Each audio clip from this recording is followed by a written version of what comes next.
एक बिरहा ए भैया जब से बैठला तब से हंसत हुआ, बड़ी खुशी लेके बैठल हुआ वीरन।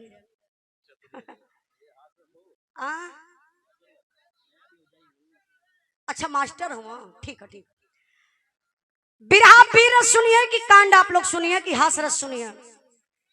बीरस, ठीक बा।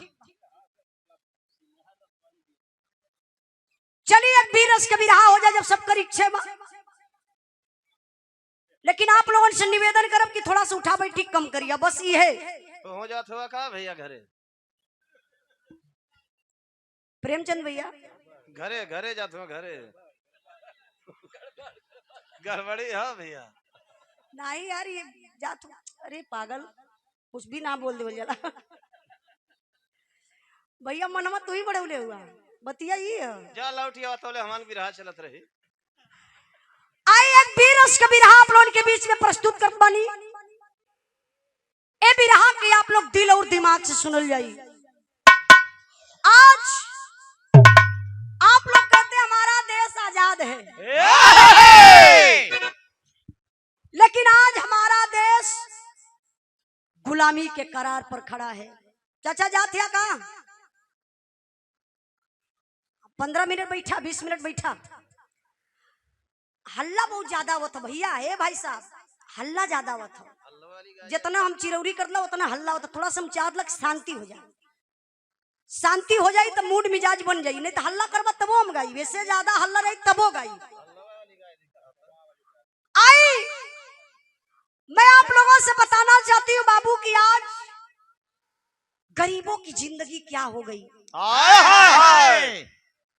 हम गरीबों का मोल नहीं है।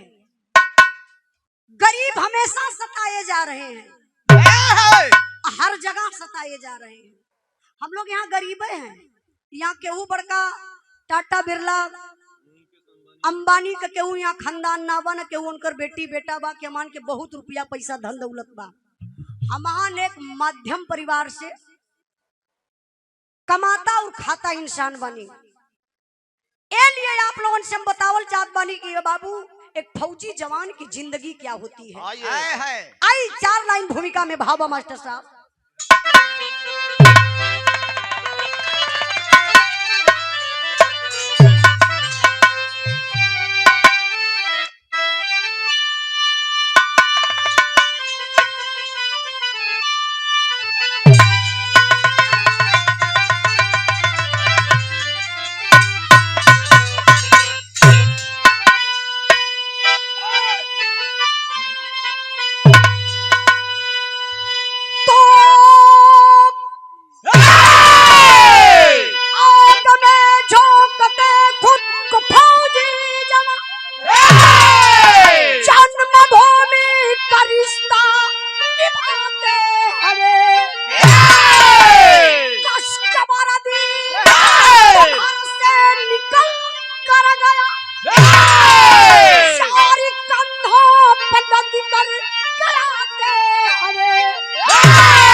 चावला भैया, हेलो चावला भाई हमारी बात सुना।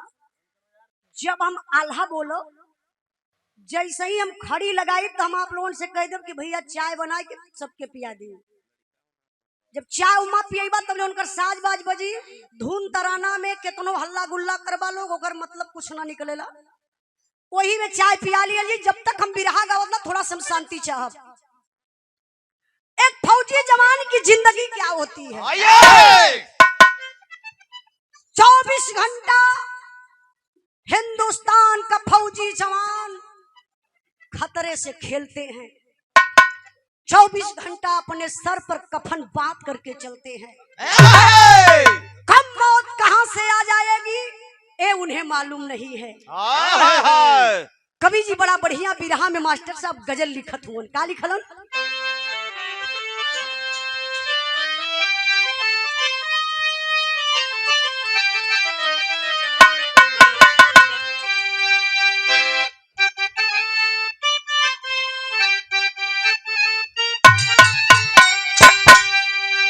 बहे खून मेरा चमन के लिए, बहे खून मेरा चमन के लिए, बहे खून मेरा चमन के लिए।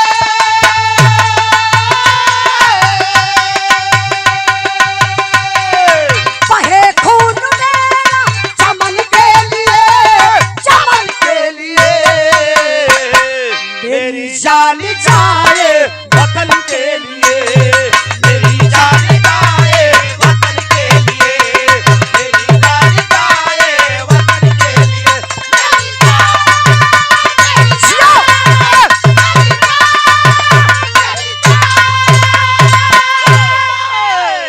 बिरहा में भाव बा, भाव पर आप लोग ध्यान दिए। कहना बका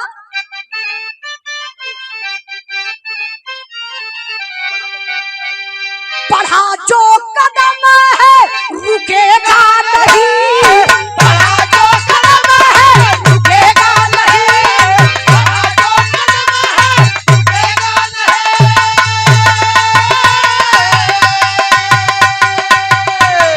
पढ़ा जो कदम है रुकेगा नहीं, रुकेगा नहीं भले सर कटे पर झुकेगा नहीं, भले सर कटे पर झुकेगा नहीं, भले सर कटे पर झुकेगा नहीं।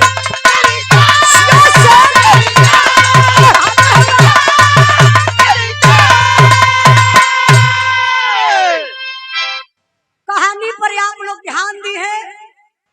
कहानी कहां से कैसे लिखल गई मास्टर साहब?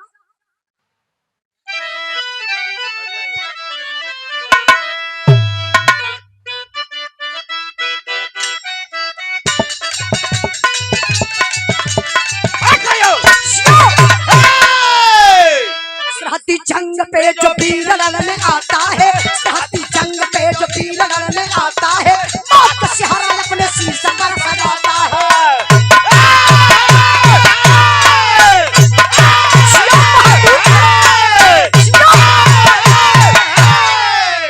जिला मथुरा खरेला गांव के किसान रहे, जिला मथुरा खरेला गांव के किसान रहे, ना भगवान देश भक्तवा इंसान रहे।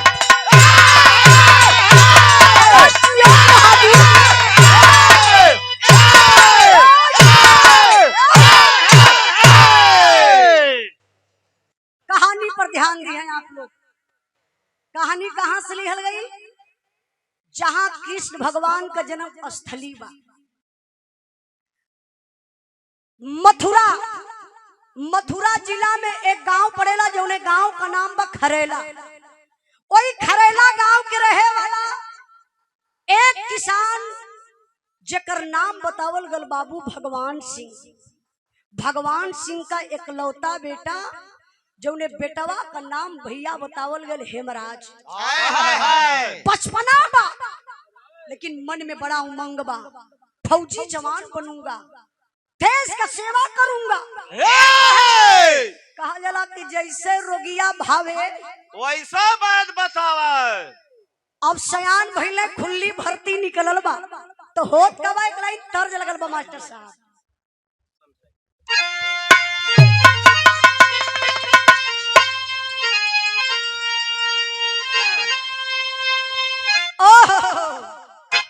तर्ज बड़ी बढ़िया बजा दला मालिक दिनेश भैया। कोनो गांव का भौजाई रहल हमरे मास्टर नियर। ये तनी करिया रहल खा करिया मेहरारू ना होली का होली तनी फूहर लगनी बात ना रहा। देखा करिया मेहरारू फूहर लगैली। अरे काला को काला मत समझो, काला सब में आला है। वाह काली पुतली काला सुरमा ओ माय डियर आंख में बसने वाला है। वाह बारे माय डार्लिंग वाह। जोर मत रे तू खड़ जाई हो। नहीं नहा लोगे से तो हम पक गल है। सही बताई तो एकदम हम एकदम पक के घुल गल है। बस पकले के बाद काम खत्म है होला। तोहर खत्म हो जाए।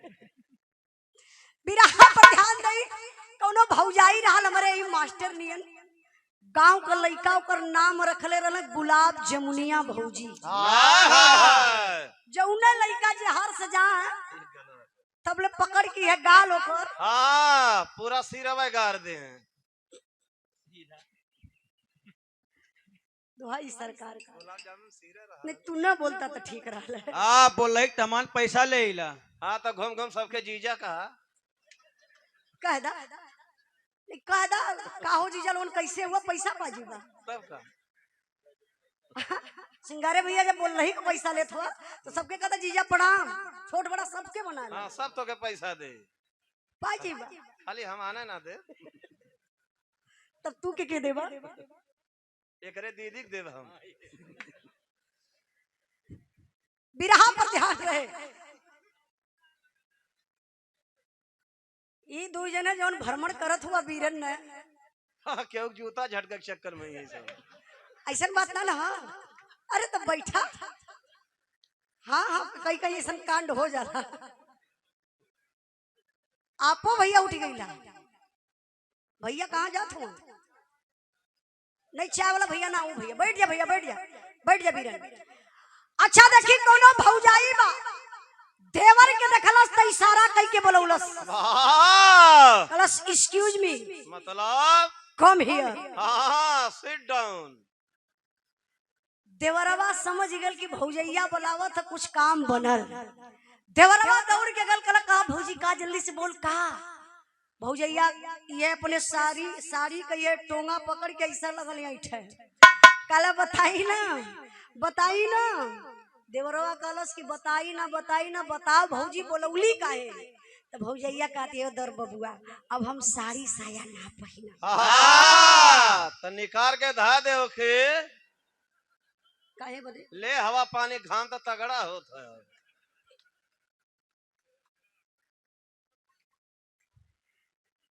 भौजैया कहलस से दर बबुआ अब हम साड़ी साया ना पहिना। एक ठे मैक्सी लिया था मैक्सी वो मैक्सी का होई भूसा ढोवे खातिर। हाँ ये सारे के गंगवा में कुल ढोवा ही नहीं न तो के कैसे पता अब क्या करे गंगा से ले आई लेकिन हमारे गंगा में बोल रही का पैसा लेता हूँ आज तो हम पैसा ढेर देवाई।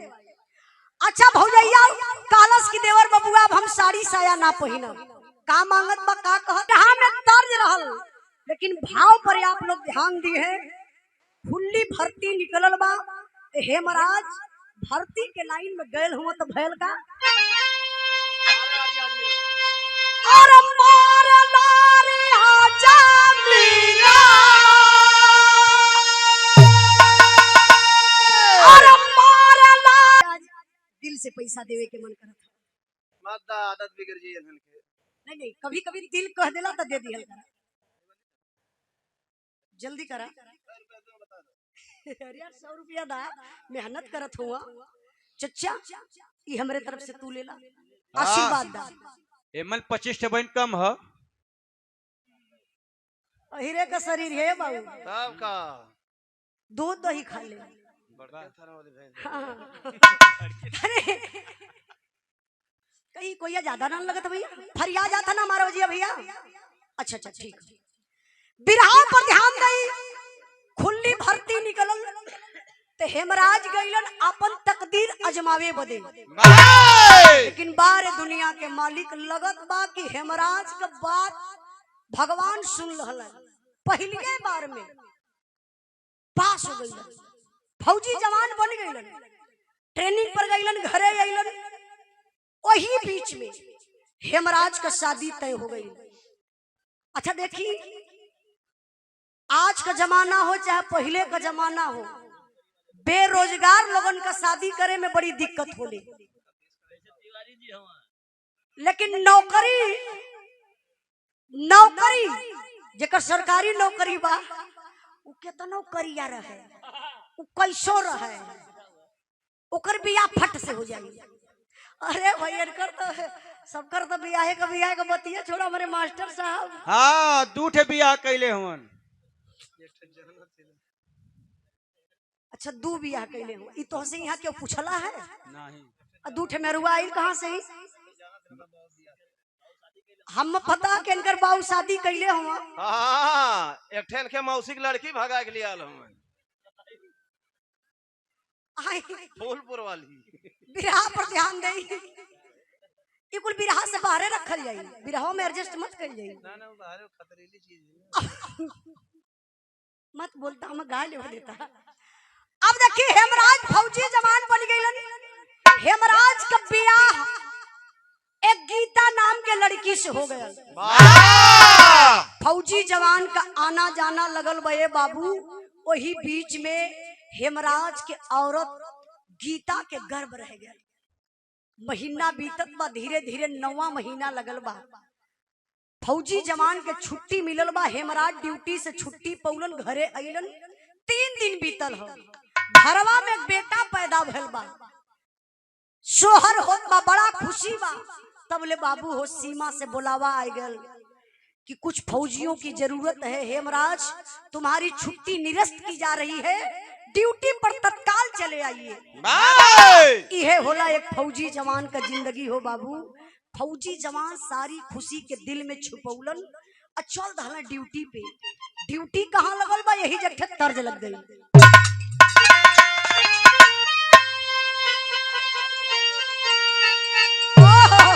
क्या बात है दिनेश भैया। स्वर्गीय रामदेव गुरु का तर्ज लगल है। हमरे पापा भी बिरहा गावलन सिंगारे भैया। अब कहाँ गावे ने? का करेंगे? अब तो खाली बैठ के प्याज छीलत हूँ। नहीं कदा प्लेट माजे ने। अरे भैया मजा ही परी काहे बदे? लेबर ना रही के माजी। सिंगारे भैया कभी हमरे आजमगढ़ अवल जाई दिनेश भैया के साथे। हमार होटल बा उनका तो पापा हमार प्याज छीलल। ये पागल आदमी के का पता पापा हमरे होटल का मालिक हुआ। अपने होटल हो हमरे ही नाम से हो, उजाला ढाबा। वाह वही बैठ के प्याज छीले ने। नहीं हमार पापा 5-6 जने के रखले हो। वाह ये उम्र में हो। अच्छा तो उमरिया का करी? अरे बुढ़ौतिया में कैसे 5-6 जने के रख ले? रखले का मतलब आप लोग समझत हुआ? हाँ मेहरारू।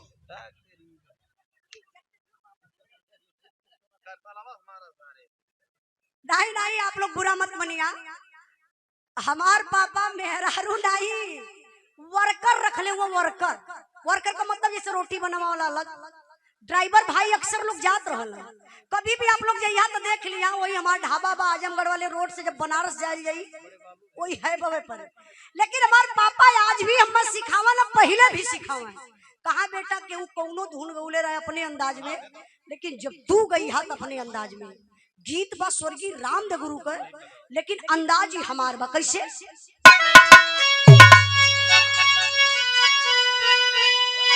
और झोलानिया का गुजवा, और झोलानिया का गुजवा, और टूटल हो राजा जमनिया से गरिया छूटल हो राजा जमनिया से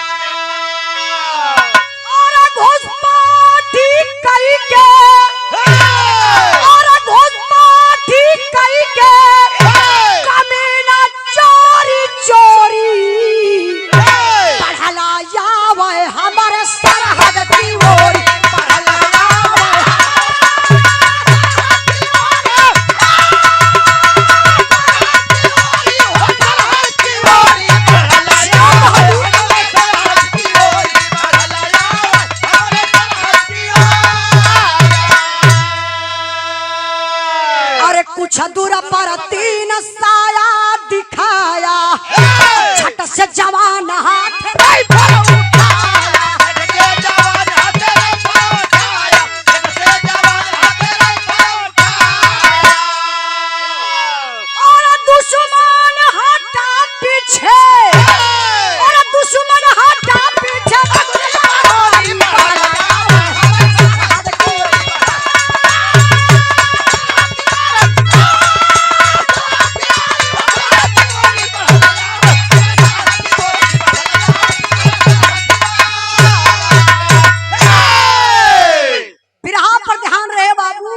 पापी पाकिस्तानी कटीला तार काट करके हिंदुस्तान में प्रवेश कर जाते हैं।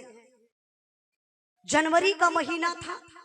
जनवरी में आप लोग देखिला ज्यादा कुहरा पड़ेला, वही कुहरवा का पपियवा आतंकवादिया फायदा उठा लेला बाबू। आय के हिंदुस्तान में वही झाड़ में छुप के निशाना ऐसे सधले हुआ। अब यहाँ से हेमराज सुधाकर ड्यूटी पर तैनात है बाबू। आगे कदम बढ़ावत हुआ तबले तक गजब हो गया। अच्छा गजब का भेल क्लाइन तर्ज लगल। हमारे बड़का भैया विमलेश यादव राम सिंगारे भैया के भैने भैया की तरफ से 100 रुपए का पुरस्कार, बहुत बहुत धन्यवाद। दिनेश भैया फिर हमारे बिरहा में रामदेव गुरु का तर्ज लगल। कौन तर्ज?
फलत में पीछे हटे पीर संगी, आगे बढ़े तब दोनों लड़ाएंगे। आगे बढ़े तब दोनों लड़ाएंगे, आगे बढ़े तब दोनों लड़ाएंगे। जरा बुझला धोखा मार पीरवा, अरे मार पीरवा हो साथ संगे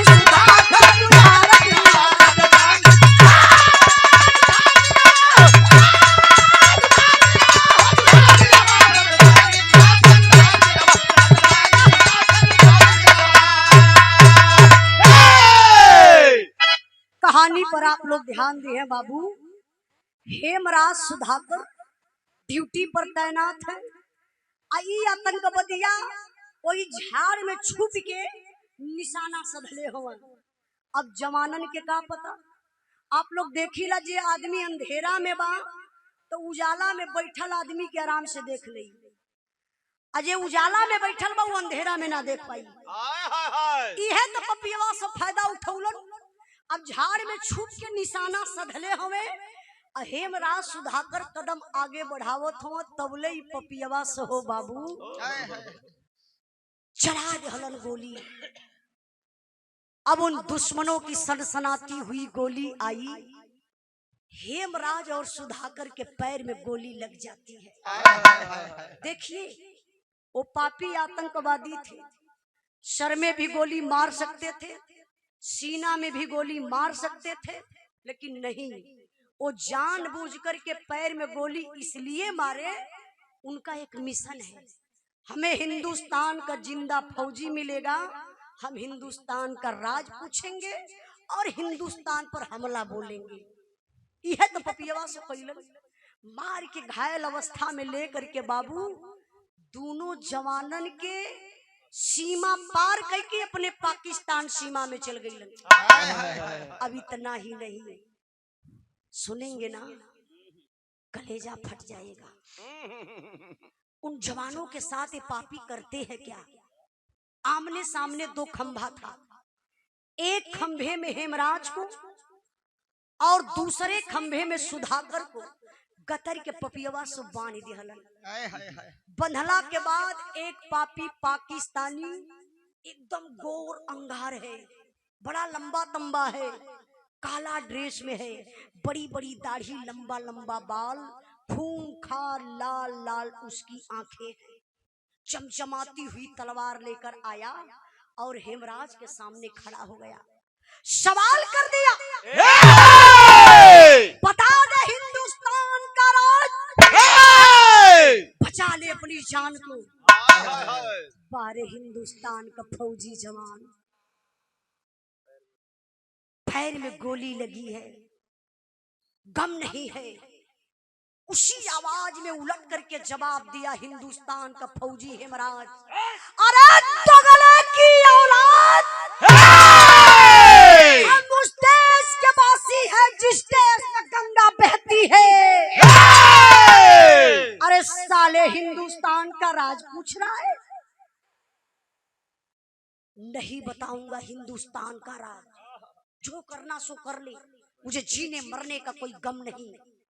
ये आतंकवादिया कलो सरे साला, भूल गया क्या तू कहां पर है? ये हिंदुस्तान नहीं, ये पाकिस्तान है, पाकिस्तान।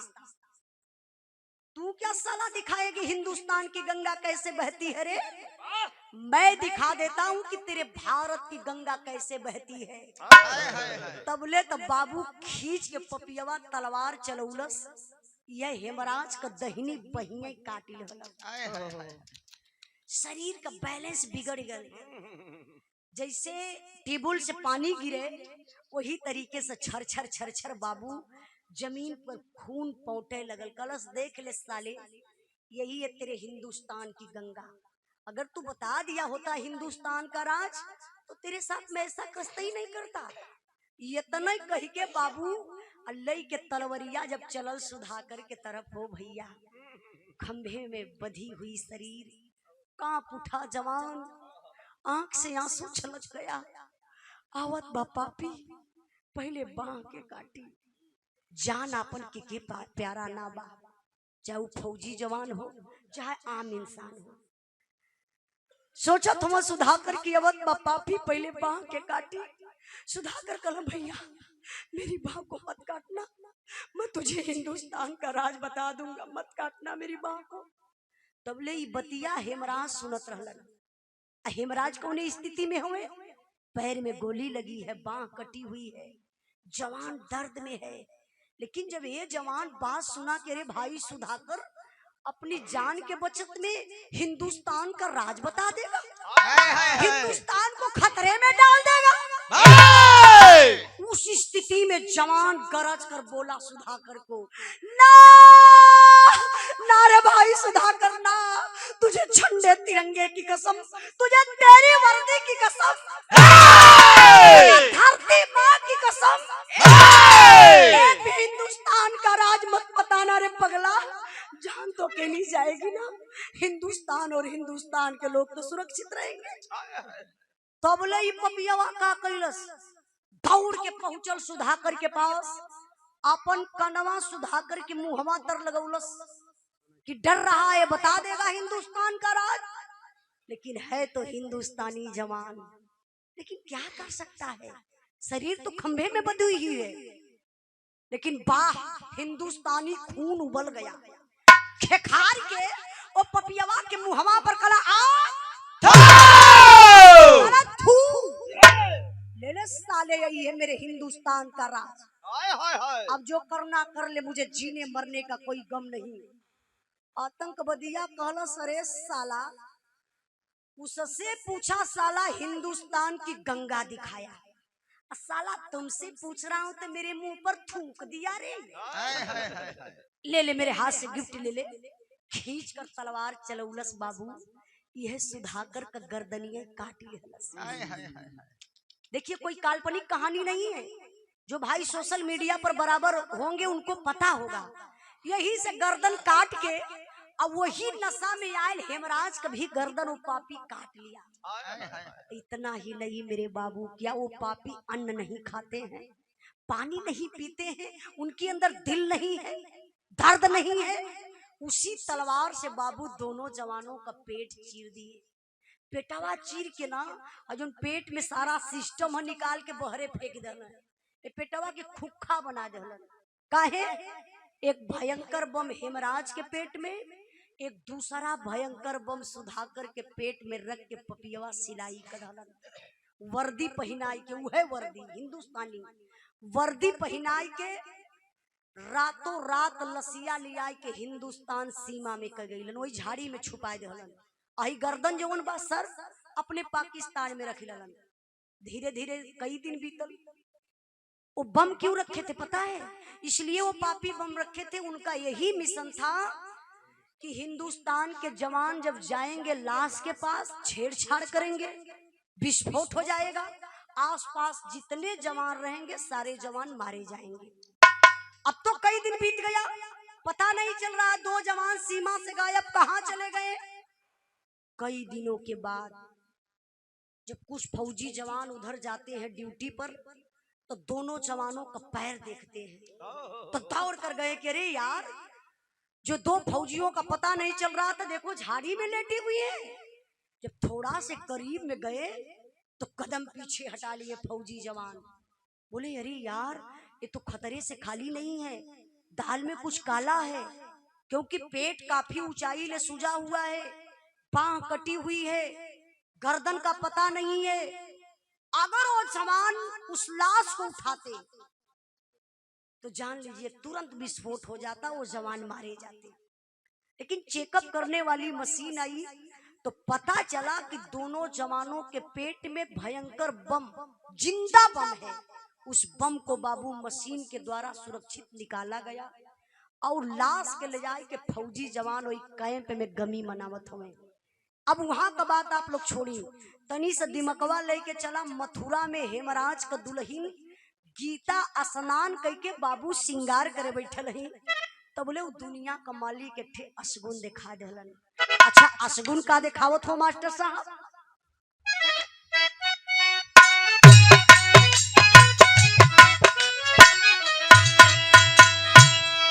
अरे गीता के हाथावा से गिरल डिबियावा हो, गीता के हाथावा से गिरल डिबियावा हो, गैला से नूरावा छिपाए हो। गीता के हाथावा से गिरल डिबियावा हो, गैला से नूरावा छिपाए हो। गीता के हाथावा से गिरल डिबियावा हो, गैला से नूरावा छिपाए हो। अरे धक से करे जा कैला कंपल शरीरिया हो, बाचल मोबाइल आए सीमा से खबरिया हो, कापत के हेलो हेलो बंदुलाहिनिया हो, कापत के हेलो हेलो बंदुलाहिनिया हो, तनिको या बजिया नाची आया हो। कापत के हेलो हेलो बंदुलाहिनिया हो, तनिको या बजिया नाची आया हो। कापत के हेलो हेलो बंदुलाहिनिया हो, तनिको या बजिया नाची आया हो। गौर करेंगे बाबू, दुल्हनिया बेचारी गीता स्नान करके ये श्रृंगार करे बैठल, बरवा अपन चोटी कैलस, चोटी कई के मांग में सिंदूर लगावे गई।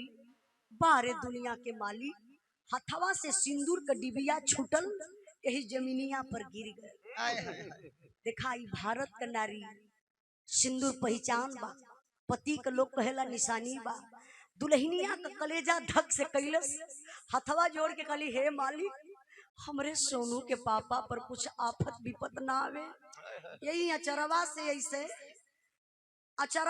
ऐसे सेनुरा बटोरत है। देखा दिनेश भैया, चाहे दूध गिर जाए तो के पूत बराबर नारी लोग समझे निकानी, दूध गिर गल लाते तरना पड़े, ओके हाली से हाथे से लिप देली। सिंदूर अगर गिर गल, आप लोग कभी भी देख लिया, ओके तुरंत हाथे से लिप के माथे लगा देली कि हमार सुहाग बा, हमरे पति जहाँ रहे उनकर उम्र लंबी हो। अब दुल्हन बेचारी यही अचरा से ऐसे सेनुरा बटोरत हो, कलेजा अंदर से कापत बा। तब ले भैया हो सीमा से फोन आई गया, फोन के करबा नया नंबर बा, दुल्हनिया समझ गई कि लगत बा सोनू का पापा आज फोन कैलन है, नंबर चेंज करके कैलन है। फोनवा रिसीव कैलिन, पहला वर्ड बोलनी गीता, हेलो सोनू के पापा।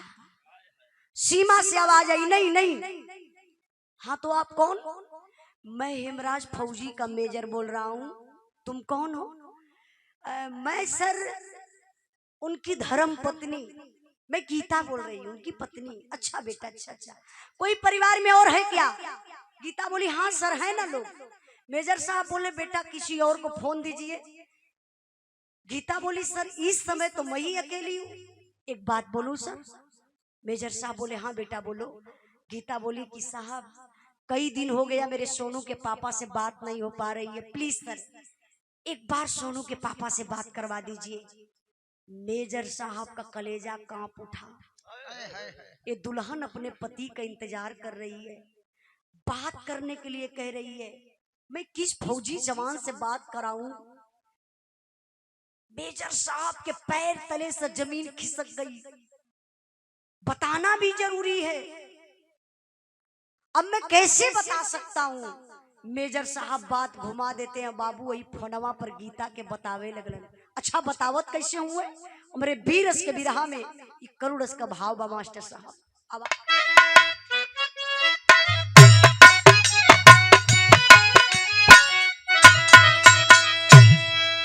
का हम बताई बेटी, का हम सुनाई हो, का हम सुनाई हो, बताया सुबह समाचार।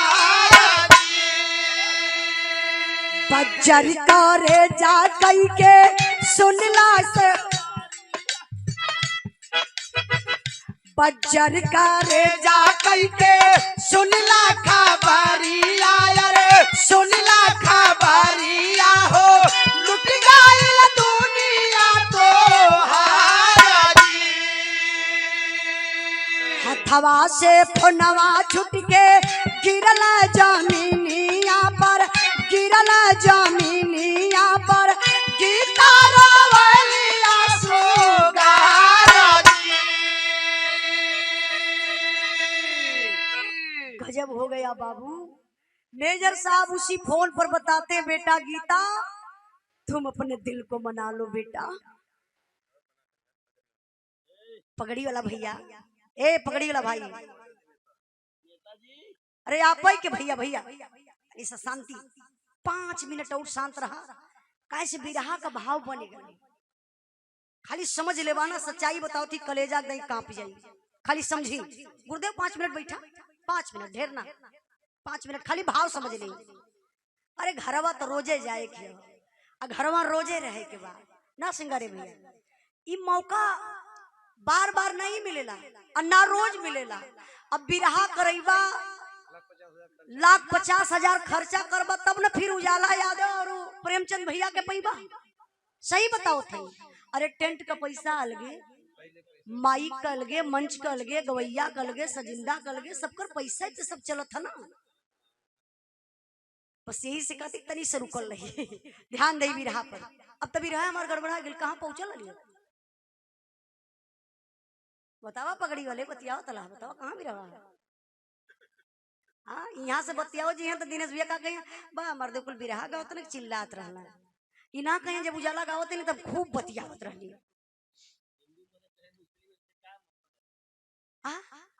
कहाँ? अच्छा नहीं तनी ध्यान में रहा। अच्छा ठीक है, ठीक है, ऐसा रहा तनी ऐसा ध्यान में देलो तब वो ठीक है। बिरहा मार करुणस में बा, खाली ध्यान दें आप लोग। मेजर साहब वही फोनवा पर गीता से बताओ तो कि बेटा गीता मैं क्या बताऊं, तुम अपने दिल को मना लो। तो गीता गुस्सा में आ गई, बोली अरे सर क्या मजाक कर रहे हैं, मैं आपसे बोल रही थी मेरे सोनू के पापा से बात करवा दीजिए और आप कह रहे हैं मैं अपने दिल को मना लूं, मतलब मैं नहीं समझ पा रही हूँ। मेजर साहब बोले गीता मैं मजाक नहीं कर रहा हूँ, जिस फौजी जवान से तुम बात करने के लिए कह रही हो ना, तुम्हारा पति बहादुर था, देश की सेवा करते करते देश के लिए वो शहीद हो गया।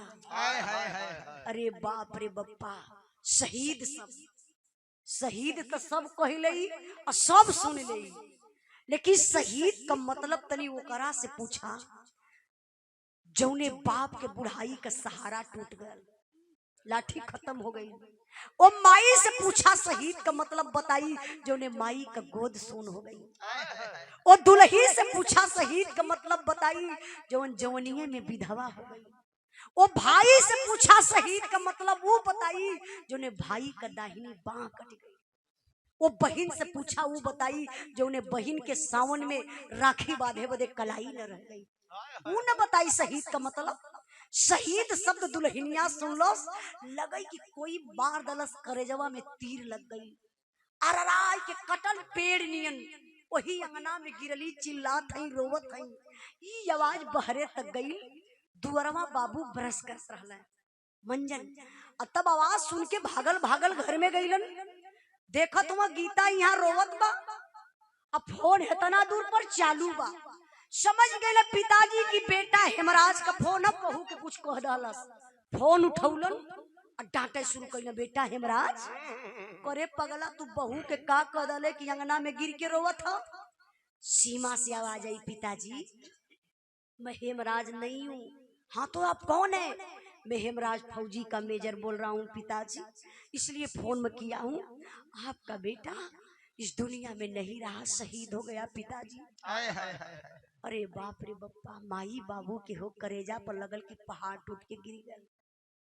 अंगना में गिर के लोग रोवत बा, चिल्लात बा, पूरे गांव में खबर हो गई हेमराज शहीद हो गया।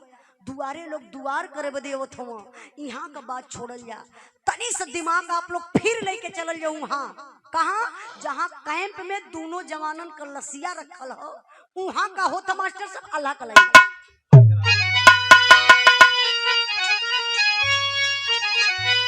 अरे तूने बीरमन का लसिया ले आई क्या जवानवा भैया।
जवानन का लाश झंडा तिरंगा में लपेट के दोनों जवानन के घरे आई सैनिक सम्मान के साथ।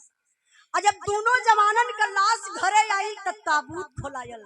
जब तबूतवा खोलायल बाबू न तो लसिया पहचाने में ना आवत हो। अच्छा लाश कैसे पहचान में आई? चेहरा से लोगन का पहचान हो, चेहरा से आदमी बता दी भैया फलाने हो। अब यहाँ से गर्दन हईबे ना करे, बाह कटल बा, पेट चीरल बा, एक प्रकार से चिथड़ा लाश हो गई। गीता पागल हो गई, सबके समनवा घूम घूम के रोवत थी कि मेरे साथ अन्याय हो रहा है। ए मेरे सोनू के पापा नहीं है, अभी मुझे विश्वास है मेरे मांग का सिंदूर जिंदा है, ये किसी और के मांग का सिंदूर है। प्लीज आप लोग इस लाश को ले जाइए मेरे घर से। यतने कहत रोवत वही भीड़ में से चीरत फारत गीता बहरे निकलनी। जात यही घर में बाबू लोग समझ गए गीता पागल हो गई। अब गीता का दिमाग काम ना करत बा, लेकिन बिरहा के सुने वाले भैया बाबू जब गीता घरवा में जाती तब का करत हई? अरे तौड़ क्या फटौआ है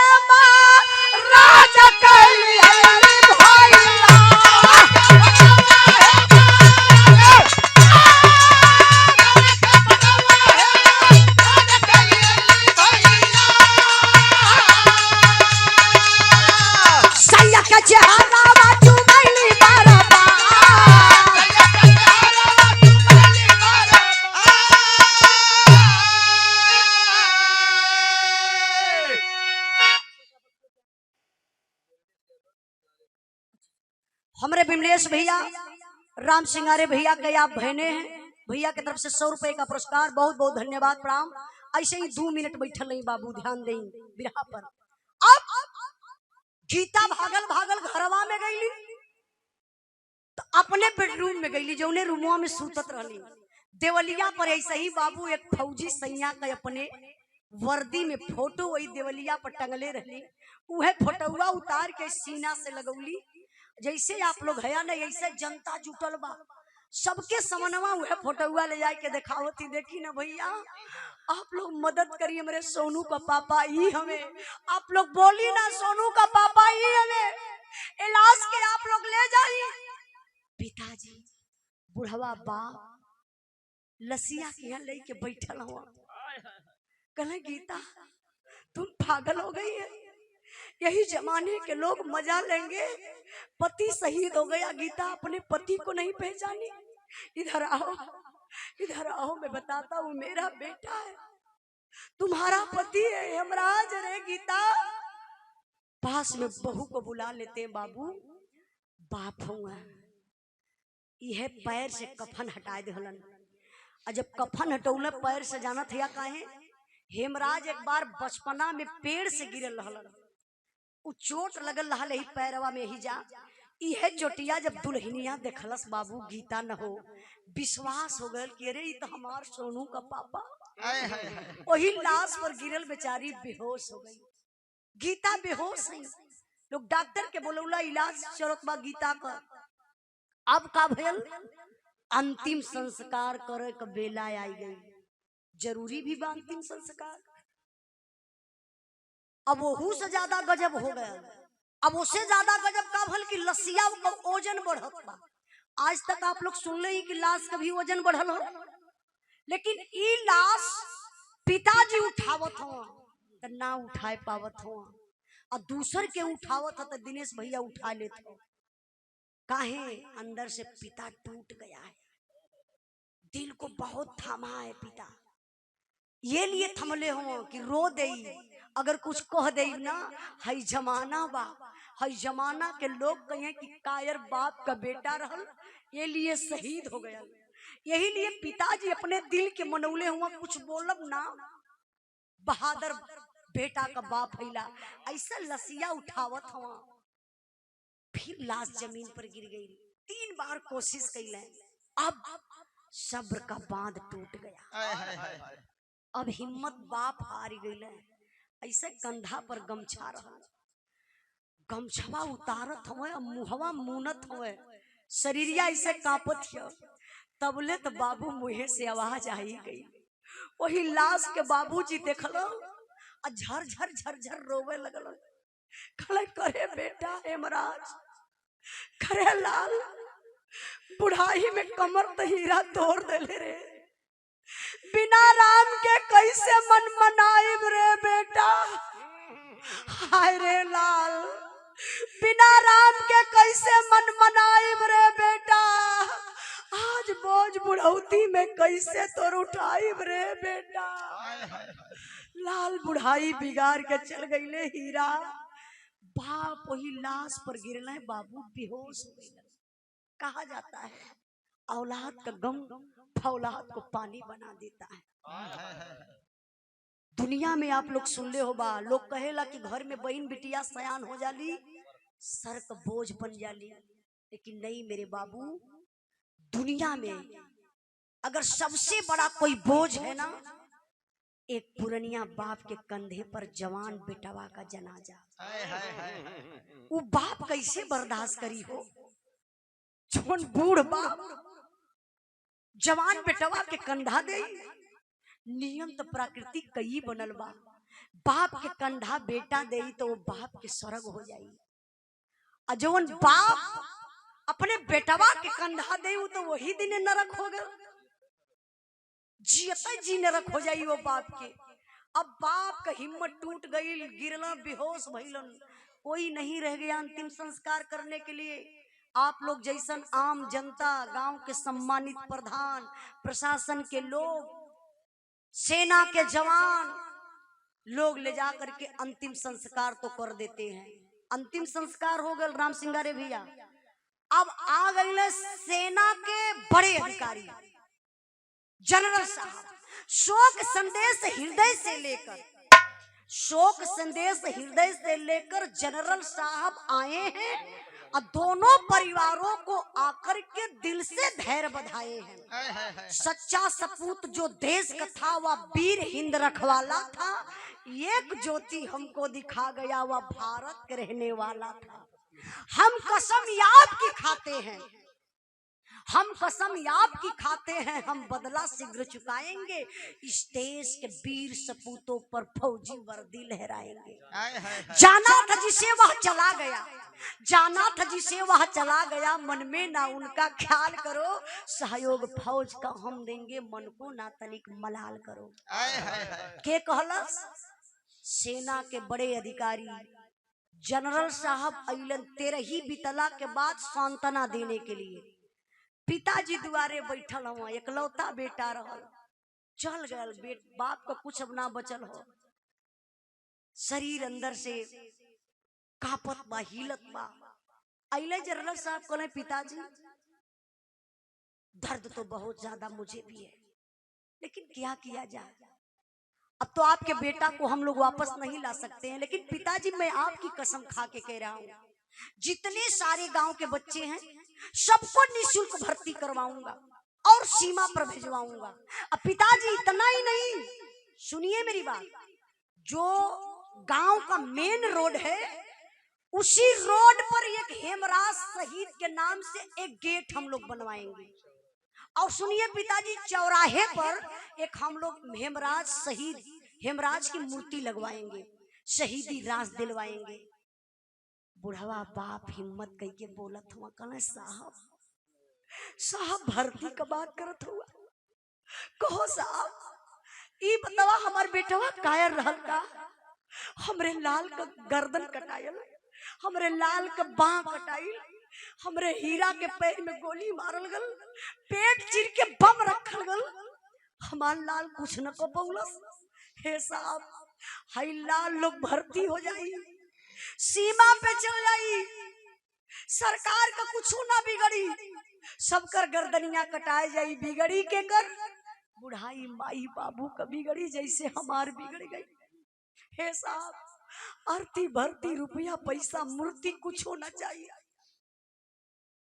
जनरल साहब चुप हो गई, दांते तर उंगली दबा ललक, अरे ये बुढ़ा पिता है, आज का जमाना पैसे के पीछे भाग रहा है, रुपया पैसा धन दौलत नहीं चाहिए तो फिर आखिर क्या चाहिए क्या?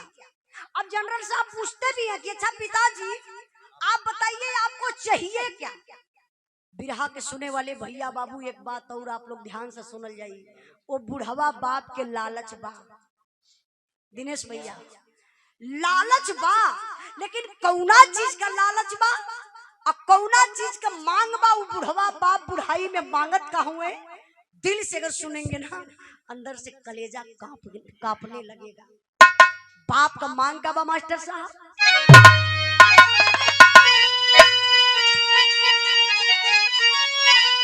अरे धन दौलत से जाए ना हृदय का पिरवा,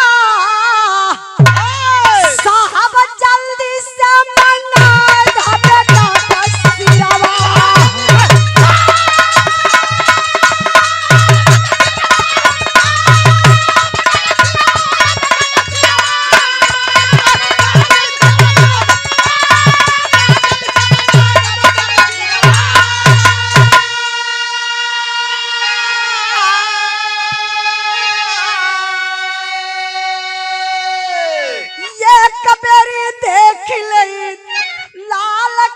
चहारवा अजियारा के होई जाता हमान का सबूरवा।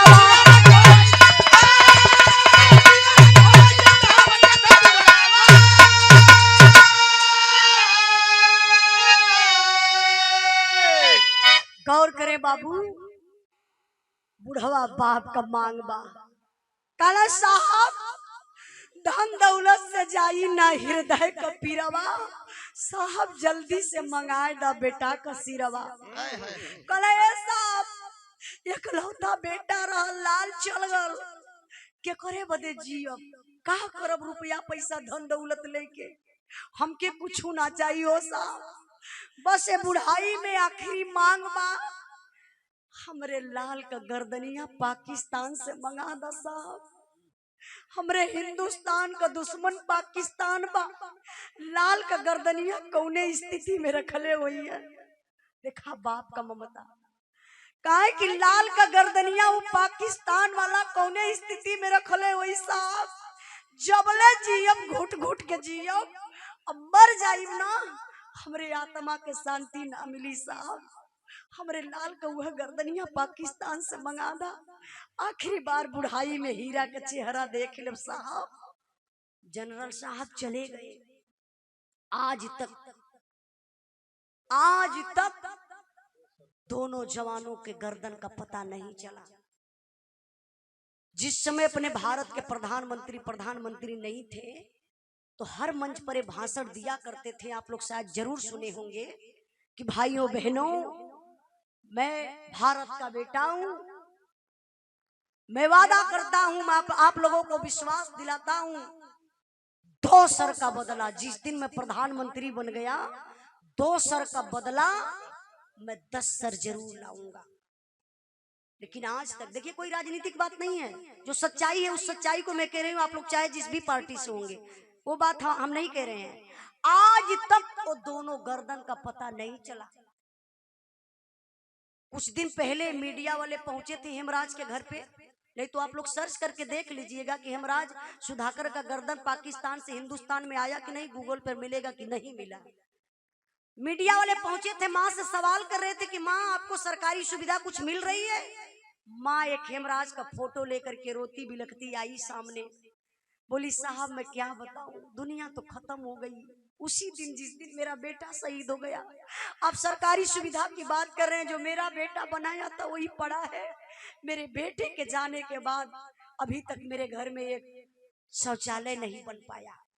बड़ी शर्म की बात है, जो देश के लिए शहीद हो गया, जो देश के लिए गर्दन कटा दिया, हमारी रक्षा में, आपकी रक्षा में,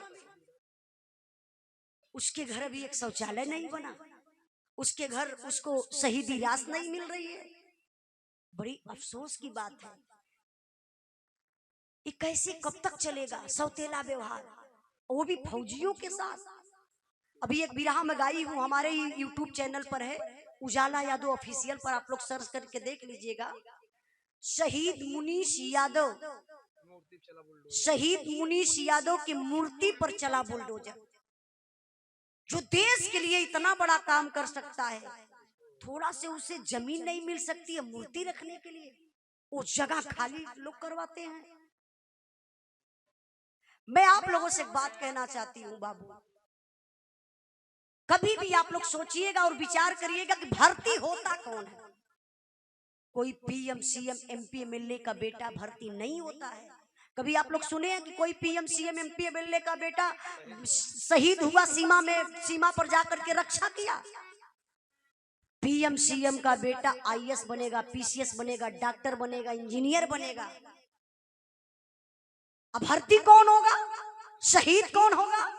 एक गरीब बाप का बेटा, एक मजदूर का बेटा, एक किसान का बेटा, एक व्यापारी का बेटा, आपके घर का बेटा, हमारे घर का भाई बेटा। यही लोग तो मेहनत करते हैं दिन रात।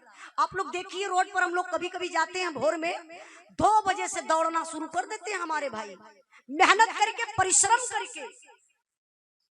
अब भर्ती अगर हो गए तो फिर आड़ से लोग क्या कहते जानते हैं? 8 लाख 10 लाख 12 लाख चाहिए, काहे? गर्दन कटाने के लिए, ऊपर देना है। तो इसलिए मैं आप लोगों से हाथ जोड़ कर निवेदन करती हूँ कि आप लोग घूस की जगह पे तुरंत आप लोग एक वीडियो बनाइए सरकार के खिलाफ, चाहे सरकार किसी की हो। हम सरकार के नहीं कहेंगे कि इनकी सरकार उनकी सरकार, सरकार चाहे जो भी हो, अगर भर्ती में लोग कहते हैं कि हाँ ऊपर पैसा देना है, तो आप लोग वीडियो बनाइए जो सरकार के पास जाए और पूरी पब्लिक जाने कि हाँ भाई हम गर्दन कटाने के लिए हम पैसा नहीं देंगे। पैसा कमाना है तो आप लोग कहीं भी कमा सकते हैं। पैसा दिनेश भैया कमाना है तो हम लोग नौकरी करके कमा सकते हैं। सबके बस की बात नहीं है कि सब लोग सीमा पे जा करके गर्दन कटा करके देश का सेवा करें। जो देश के बल वेदी पर जो वीर पुरुष चढ़ जाता है, धरा धन्य हो जाती है, उसका 7 पुश्त तर जाता है। तो इसलिए बाबू आप लोग घूस के नाम पर दूरी बना लीजिएगा, घूस कभी मत लीजिएगा। देंगे आप लोग घूस? हाथ उठाइए। नहीं देंगे ना? तो हाथ उठाइए आप लोग कि हम लोग घूस नहीं देंगे। हम लोगों को रोजी रोटी चाहिए, भर्ती निकलनी चाहिए, चाहे वो सिपाही की भर्ती हो, मास्टर की भर्ती हो, फौज की भर्ती हो, भर्ती निकलनी चाहिए हर सरकार में। क्योंकि हमारे गरीब भाई कहाँ जाएंगे भाई? तो आइए मैं आप लोगों से हाथ जोड़ करके निवेदन करती हूँ, गाने बजाने के माध्यम से अगर कोनो गलती हो गई हुई तो आप लोग क्षमा करिए। बिरहा का आखिरी भाव बा।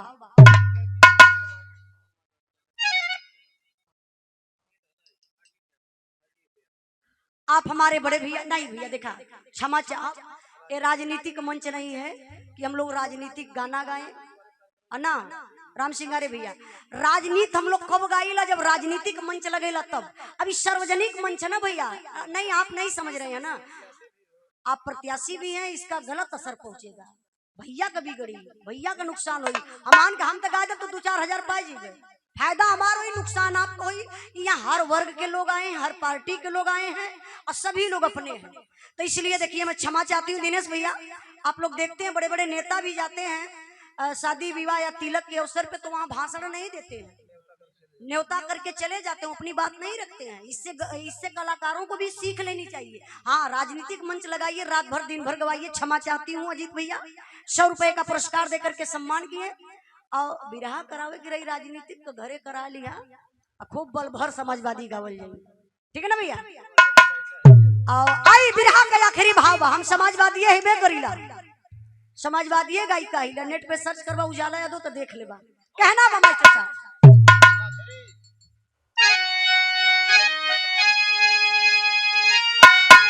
गुरु बिहारी गुरु गणेश गुरु रामलाल गुड़कारी, चंद्रिका कवि मुन्ना जी बने पुजारी। अरे पानी कैसे होई